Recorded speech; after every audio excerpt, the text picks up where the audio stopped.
Talking no-till now and prepping for spring planting, we're joined by Chad Godsey, our cropping system specialist. And Chad, with more planted acres in Oklahoma all the time, there's naturally more crop rotation, right? Correct. We really, with the increase in no-till acres over the last 5 to 10 years in Oklahoma, we've of course seen that much or more increase in crop rotation over the last few years. And what kind of things should producers kind of be thinking about if they're getting ready to rotate those crops and plant something different than they did this time last year? Really, if producers have open ground or fallow ground this time of year and they're getting ready, you're thinking about spring planted crops, corn, soybeans, grain, sorghum, whatever it may be. Start thinking about fertility, variety, hybrid selection, things like that. Get a plan together. Of course, we don't know what the weather's going to be like ever, but those things that you can manage, like crop selection or variety selection and fertility, have those things ready to go by the time spring rolls around. And then when the weather cooperates, you'll be ready, right? Yep, of course. And of course, you guys are gearing up, you and your colleagues, for the upcoming Soybean Expo, Peanut Expo, No-Till Conference. It's kind of, producers can kind of take their choice of what they want to learn about. Yeah, we really do. Over the next 2 or 3 months, we really have a lot of educational opportunities, not only for producers and consultants, but everybody, landowners, absentee landowners, to come learn about the various crops or no-till specific cropping systems.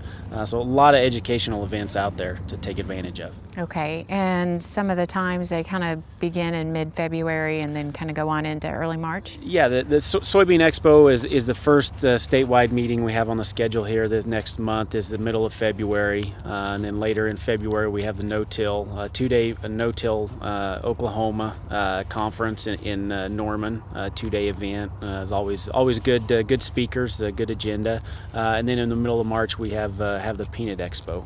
Okay, lots of information out there to kind of get ramped up for spring and summer, right? Exactly. Okay, Chad Godsey, thanks a lot. And for more information on those conferences and meetings, just go to the SUNUP website, sunup.okstate.edu.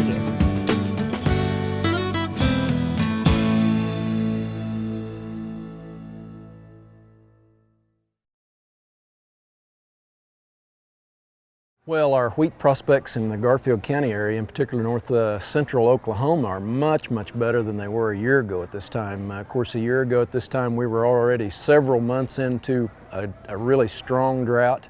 Our rainfall has substantially improved our potential to have a good crop this time. A little bit of variance in this area with regards to wheat maturity. We had some that was planted in September and October, which are more ideal times, but we also had some wheat planted behind double crops that were a little late coming out. The tough summer we had really fouled up the maturity on those double crops to the point that we ended up planting some wheat in mid to late November, in some cases even December if we were able to get on the fields, and so those stands are a little less impressive but still have potential.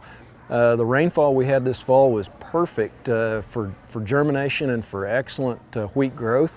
As a matter of fact, in the last little bit, we've actually had enough growth that we've had a little bit of a unique situation with cattle bloat. We've had an increased incidence of cattle bloat, and that's usually an indicator of just excellent conditions for forage growth.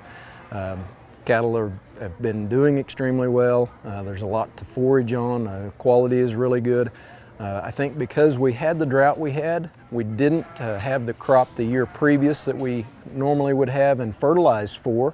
So we had some carryover nitrate, nutrients, and some producers went ahead and chose to put on a little bit of additional fertilizer, and I think all of that is just there and available because of the rainfall and the conditions we've had. So at this point it looks pretty good.